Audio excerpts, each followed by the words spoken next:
28 millions de smartphones en France et les enfants en première ligne.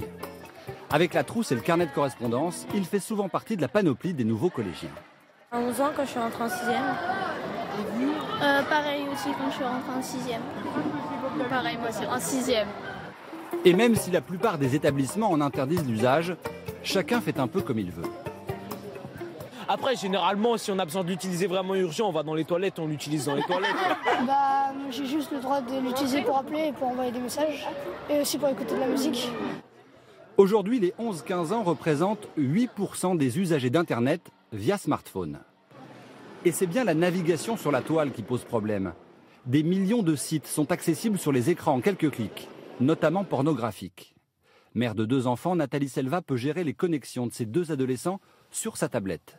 Même si elle leur fait confiance, elle sait qu'en dehors de la maison, le contrôle parental est plus difficile. Je pense qu'en 6e, effectivement, un smartphone, un iPhone, ça me paraît très très limité, très jeune, beaucoup trop jeune. Ça peut être dangereux aussi.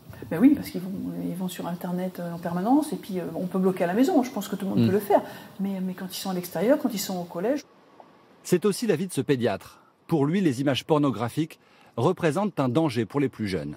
10-11 ans, on est encore enfant, on n'a pas acquis ce degré de maturité psychologique, on n'a pas non plus de préoccupation qui a trait à la sexualité. C'est une invasion, une agression psychologique. Avant 13 ans, peut-être 14, peut-être 15 pour certains. Et il faut être très prudent et faire en sorte qu'il n'ait pas accès à ces images. Pourtant, des acheteurs de plus en plus jeunes viennent décorer et protéger leur smartphone dans ce magasin d'accessoires. Le plus jeune qu'on ait eu, c'était une famille qui est venue avec son enfant pour lui faire une coque de téléphone et il va avoir 7-8 ans. Et ce ne sont pas que les sites pour adultes qui inquiètent les parents, mais le temps passé par leurs enfants devant leurs écrans. Plutôt de faire ses devoirs, elle va prendre son téléphone, elle va envoyer des textos à ses copines, à ses copains et voilà, c'est incessant en fait, ça n'arrête pas de sonner tout le temps.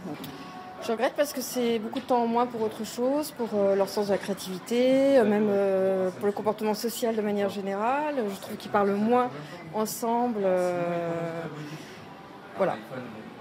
Depuis 1 an, les opérateurs de téléphonie proposent des systèmes de contrôle parentaux à leurs clients. Mais ils ne peuvent rien faire contre les risques d'addiction.